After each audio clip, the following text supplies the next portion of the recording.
여러분과 함께 다른 이름은 없습니다라는 제목으로 함께 은혜를 나누고자 합니다. 먼저 사도행전 4장 12절 다 같이 합독하도록 하겠습니다. 다른 이로서 구원을 받을 수 없나니 천하 사람 중에 구원을 받을 만한 다른 이름을 우리에게 주신 일이 없음이라 하였더라. 다시 한번 읽겠습니다. 다른 이로서 구원을 받을 수 없나니 천하 사람 중에 구원을 받을 만한 다른 이름을 우리에게 주신 일이 없음이라 하였더라. 아멘. 할렐루야. 여러분, 더운데 잘 지내셨어요? 아멘. 한 주간 잘 지나가는 게 집에서는 에어컨 덕분이고 선풍기 덕분이고 밖에 나가면 더워가지고서는 막 그렇게 되어지는데 오늘 아침에도 보니까 많이 더위가 수그러들었어요. 지나가고 있는 것 같습니다. 여러분 각자마다 이름이 있으시죠? 이름이 있잖아요. 각자마다 여러분 이름이 있습니다. 오늘 저는 이 이름에 대해서 한번 생각해 보고자 합니다. 이름이라는 것은요, 다른 것과 구별하기 위해서 사람이나 사물, 단체, 어떤 현상 등에 붙어서 불러지는 기호라고 할 수가 있어요. 이름이 주어짐으로써 그 사물이 비로소 의미를 얻게 되고 의미를 얻게 됨으로써 존재 가치를 지니게 되는 것이죠. 이름이 있습니다. 저는 이영희입니다. 우리 앞에 계신 성도님은 갓난 성도님이십니다. 이름이 너무 재밌잖아요. 그렇죠? 완재 성도님도 계셔요.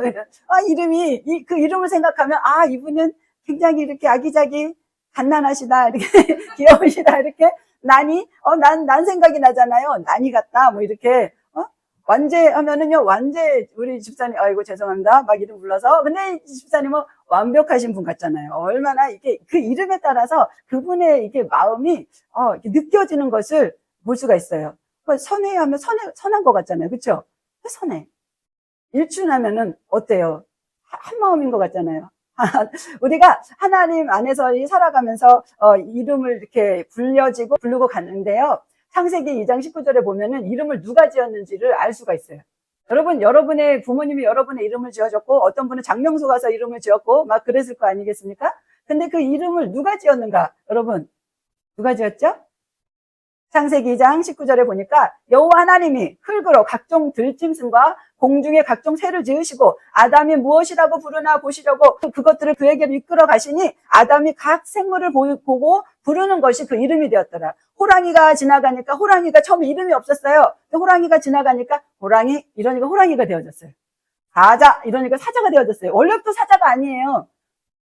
원래 토끼가 아니에요. 그냥 토끼, 그냥 형상이고 토끼란 동물이 지나가고 있었어요. 그 하나님이 만드셔서 보내니까 얘는 토끼, 쟤는 쥐, 쟤는 다람쥐. 이래서 오늘 우리는 토끼하면 개, 쥐하면 애, 얘는 얘는 구분이 되어지잖아요. 이름을 누가 지었는가?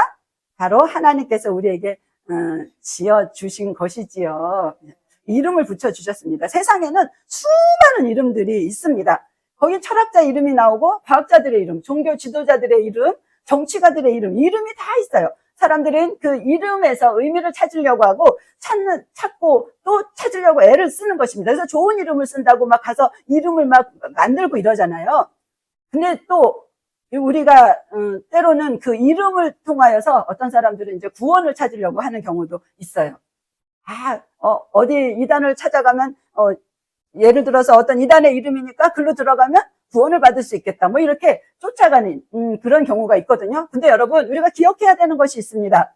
오늘 말씀에서 보시는 것처럼 다른 이름으로는 구원을 받을 수 없나니? 라고 말씀하고 있는 것이에요. 우리가 그래서 잘 선별해서 그 이름을 보고 잘 선별해서 가야 되는 거예요. 교회 이름도 잘 보고 들어가야 돼요. 그냥 이름인데 장로교, 감리교, 성결교, 순복음교 이렇게 되어 있어도 그 속에 있고 이름이 잠깐 바뀌어가지고요. 들어가 보면 다른 종류가 들어가 있는 경우들이 있어요. 그러니까 아주 조심해서 그 이름을 구분을 해야 되는데 구원은 누구에게만 있는가? 예수의 이름으로만 있다라는 것이에요. 여러분 그거 생각해야 돼요. 예수님의 이름으로 기도합니다라고 끝내는 것이 바로 예수님의 이름을 인정하지 아니하면 구원이 없다라는 것입니다. 그래서 다른 이름으로는 구원을 받을 수 없나니 천하 사람 중에 구원을 받을 만한 다른 이름을 우리에게 주신 일이 없습니다. 여러분 예수 그리스도의 이름만이 구원이 있다라는 것을 여러분 기억하시기를 바랍니다. 이 본문 4장의 사도행전 4장의 말씀은 베드로가 공회 앞에서 예수 그리스도의 이름 외에는 구원이 없다라고 외치는 그 내용이 나오는데요. 사도행전 4장 1절에서부터 12절까지 읽어보면은 사도들이 백성들에게 예수 안에 죽은 자의 부활이 있다. 예수님께서 죽으시고 부활하셨다라고 이렇게 그 말씀을 전하니까 제사장들과 성전의 일 맡은 자들과 사두개인들이 싫어하는 거예요. 이들은 부활을 싫어하는 거예요. 믿지 않는 거예요. 그러니까 사도들을 붙잡아다가 감옥에 가둬버린 거죠. 가둬버렸어요. 그러나 이 말씀을 들은 사람들 중에서 예수 안에 죽은 자의 부활이 있다라고 이 말씀을 들은 자가 사도들은 갇혔지만 어떻게 돼요? 남자의 수가 5,000명이나 되는 그런 구원의 역사가 일어났다라는 것입니다. 그래서 이 관리들과 장로들과 서기관들은 예루살렘에 모여서 생각하는 거예요. 사도들을 가운데 이렇게 세워놓고서는 묻는 거예요. 무슨 권세로 누구의 이름으로 이런 일을 행하느냐. 이런 일이 무엇이냐면요. 그 앞에 병든 자를 치료한 일이 일어난 거예요. 나사렛 예수 이름으로 일어나 걸어라라니까 앉은뱅이가 일어나서 걷게 되어졌어요. 그러니까 여기 장로나 관리들 서기관들이 이렇게 말하는 거죠. 너희는 무슨 권세로 무슨 누구의 이름으로 이렇게 병든 자를 치료하였느냐라고 묻는 것이에요. 그러니까 베드로가 성령으로 충만하여 사는 말씀이 오늘 하신 말씀이에요. 다른 이로는 구원을 얻을 수 없느니. 다른 이로 다 같이 한번 읽어보겠습니다. 다른 이로서는 구원을 받을 수 없나니 천하 사람 중에 구원받을 만한 다른 이름을 우리에게 주신 일이 없습니다. 라고 이렇게 말을 하는 거예요. 이스라엘 백성들은 알라 너희가 십자가에 못 박고 하나님의 죽은 자 가운데서 살리신 나사렛 예수 그리스도의 이름으로 이 사람이 건강하여 졌느니라. 너희가 예수를 십자가에 못 박았는데 그 예수로 인하여서 이 사람이 건강하여 졌다라고 말씀하고 있습니다. 베드로가 이렇게 말합니다. 더 이상 예수 그리스도 이름 외에는 아무것도 구원이 없다라고 이렇게 말을 하니까 관리와 장로들이 생각하는 거예요. 더 이상 비난할 말이 없어요. 베드로의 말을 막을 게 없어요. 그러니까 민간에게 더 이게 퍼지기 전에 이 베드로와 요한을 위협해갖고 니네 예수 이름으로 절대 아무것도 말하지 마, 가르치지 마 라고 이렇게 막 그러면은 죽을 거야, 잡혀갈 거야 라고 이렇게 위협을 해갖고 이들을 놓아줍니다. 그러니까 베드로와 요한이 뭐라 그러냐면 너희 말을 듣는 것이 하나님의 말을 듣는 것보다 옳은가 판단하라. 니네가 하는 말이 지금 옳은 것인가 판단하라. 예수 이름으로 치료하고 예수 이름으로 구원받는 게 맞는데 너희가 하나님의 말씀을 듣는 게 이게 옳은지 안 옳은지 니네 스스로 판단해라 라고 했어요. 그렇게 하니까 이들은 더 이상 그거에 대해서 말할 수가 없으니까 어떻게 그냥 위협하고 이 사람을 놓아줬어요. 갇혔다가 노임을 받았잖아요. 그러니까 그럼 밖에 있는 모든 사람들이 이렇게 된 것을 보고 하나님께 영광을 돌렸습니다. 사람들은 종교다원주의, 선행 다 길이 있어. 이루 가도 마찬가지고 저리 가도 마찬가지야. 다 길이 있어. 뭘 믿어도 괜찮아. 같은 길을 가는 거야 라고 말합니다. 착한 일을 하면은 천국에 가는 거야. 착하게 살아야 돼. 아니 철학적으로 따져서 그렇게 하면 돼. 뭐 지식으로 구원을 말하지만 여러분 오직 구원받는 길은 무엇으로? 예수 그리스도밖에는 없다라는 것입니다. 여러분들이 예수 그리스도밖에 없다라는 것을 마음의 확신을 가지고 나아가야 되는 것입니다. 성경은 분명히 말합니다. 예수 외에는 구원이 없다. 여러분은 우리는 그 예수를 믿는 것이에요. 그래서 예수님의 십자가와 부활 외에는 인간의 죄를 해결할 수 있는 방법이 없습니다. 다른 이로서는 구원을 받을 수 없나니 천하 사람 중에 구원을 받을 만한 다른 이름을 주신 이가 없다고 말씀하십니다. 여러분 마음속에 다 잊어버려도 예수 그리스도, 오직 예수 그리스도만을 가슴에 깊이 새기시기를 바랍니다. 그 예수의 이름에는 무엇이 있는가? 능력과 권세가 있다라는 것입니다. 예수 이름은 병든 자가 일어나고 귀신이 떠나가고 죽은 자가 살아나는 능력이 있습니다. 사도행전 3장에 보니까 베드로가 앉은뱅이를 고치면서 예수 이름으로 일어나라 라고 하는 장면이 나옵니다. 제9시 기도 시간이 되어져서 베드로 요한이 성전, 지금은 이제 교회로 가는 것이지요. 그렇게 교회로 가는데 나면서부터 못 걷게 된 자를 메고 와서 성전 문 앞에다가 두는 거예요. 예전에 여의도 순복음교회 지금도 아마 있을 거예요.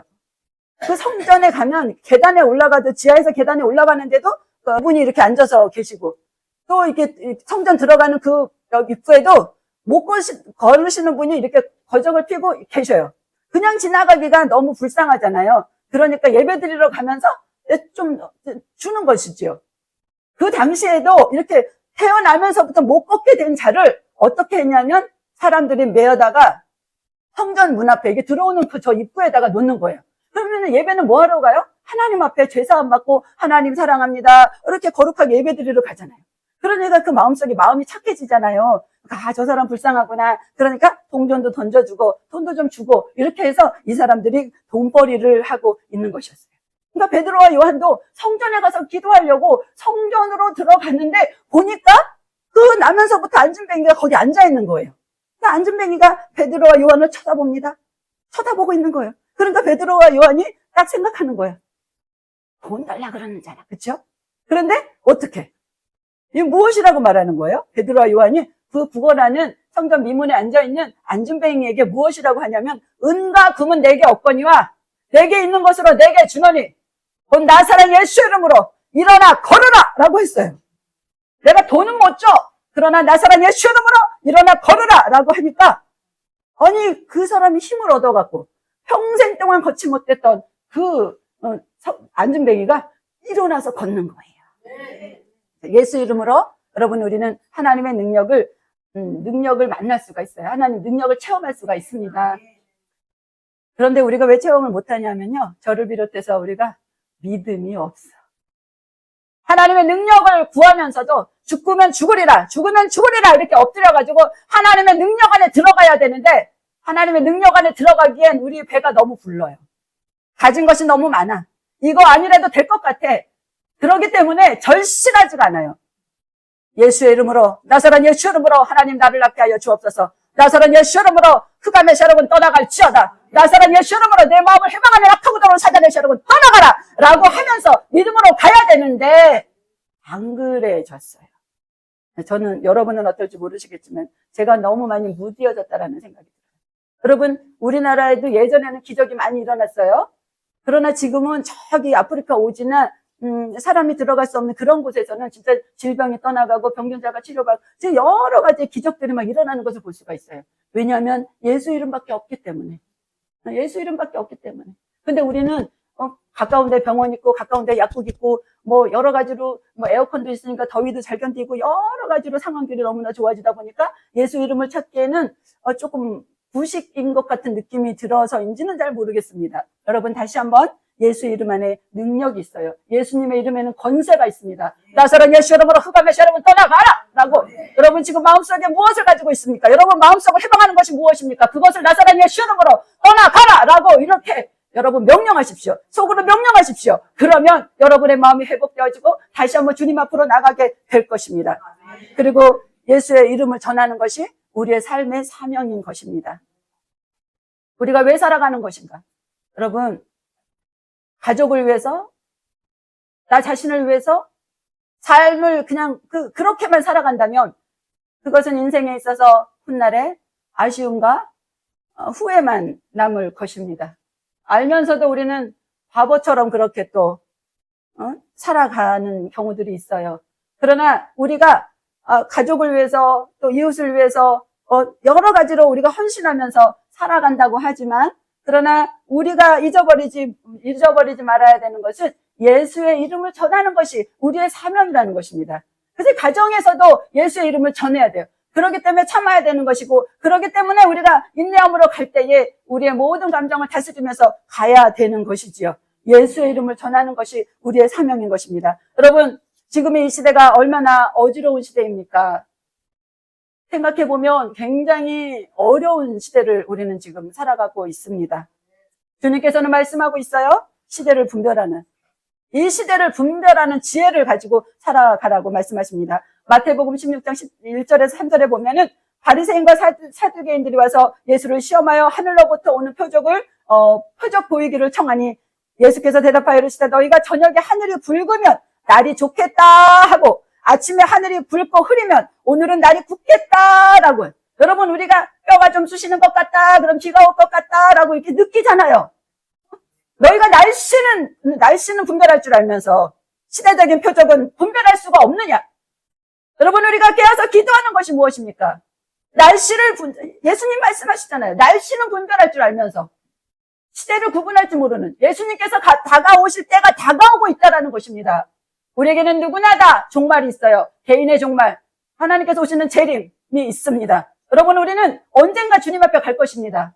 우리는 이런 상황들 모든 전 세계 돌아가는 정치, 경제, 사회, 문화 모든 면에 있어서 굉장히 어려운 상황에 들어가고 있는 것을 볼 수가 있습니다. 이럴 때에 우리 하나님의 백성들은 깨어서 기도해야 되는 것입니다. 여러분, 더욱더 하나님, 나 이제 괜찮아. 나 먹고 살 거 다 쟁여놨고 돈도 어느 정도 있어. 괜찮아. 라고 여러분 그렇게 생각하지 마십시오.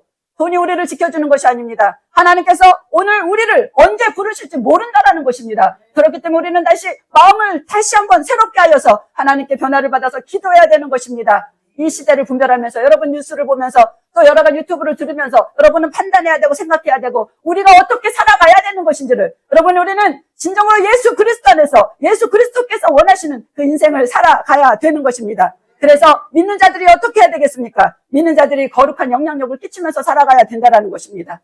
여러분 사업하는 사람들 굉장히 어려울 것입니다. 사업하는 사람들 그럼에도 불구하고 정직하게 성실하게 예수 그리스도의 이름으로 정직하게 살아가서 그 모든 것들을 운영해 나가야지 하나님께서 주시는 그 은혜를 받아 누릴 수가 있는 것입니다. 직장 생활을 하는 모든 사람들은 어떻습니까? 창의력과 성실함과 빛과 소금의 역할을 감당해 알아주지 않습니다. 남의 밑에 가서 일한다는 게 쉬운 것이 아닙니다. 그러나 그럼에도 불구하고 어려워도 어떻게 해야 돼요? 최선을 다하는 것입니다. 하나님과 사람 모시기에 부끄럽지 아니하도록 내 삶의 위치에서 최선을 다해 나간다면 하나님께서 주시는 그 아름다운 영향력을 우리가 이 세상에 미치면서 우리의 사명을 다할 수 있을 것이라고 저는 생각합니다. 그러기 위해서 우리에게는 무엇이 필요합니까? 기도가 필요합니다. 여러분 깨어서 기도하지 아니하면 마귀들은 우리를 수시로 넘어뜨리는 것입니다. 여러분이 교회가 그냥 되어주는 것이 아닙니다.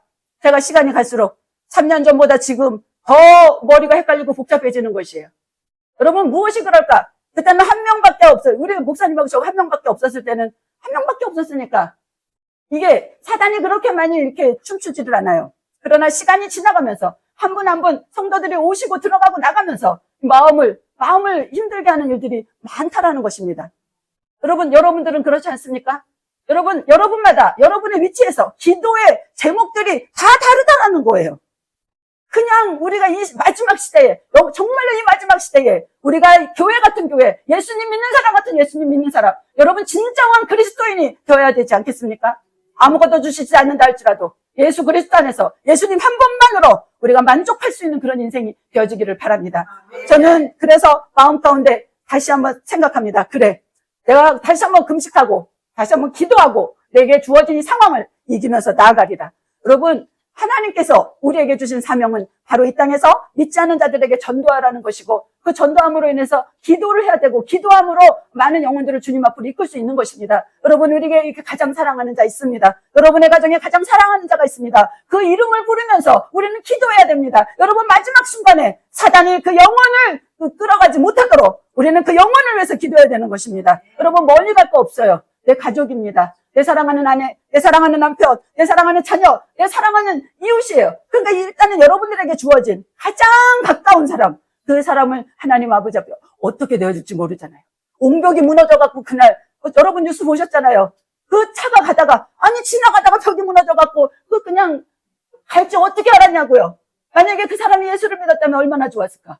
만약에 믿지 않았다면 그렇잖아요. 그 가정 중에 누구는 믿었는데 그 사람이 자기 사랑하는 형제일 수도 있고 사랑하는 부모일 수도 있습니다. 전도하지 않았고 그런 이별을 가졌다면 얼마나 뼈아픈 일을 당하는 것이겠습니까? 여러분 그래서 우리는 무엇을 위해서? 영혼 구원을 위해서 목숨을 걸고 기도해야 되는 것입니다. 여러분 100년을 살면 뭐 하겠습니까?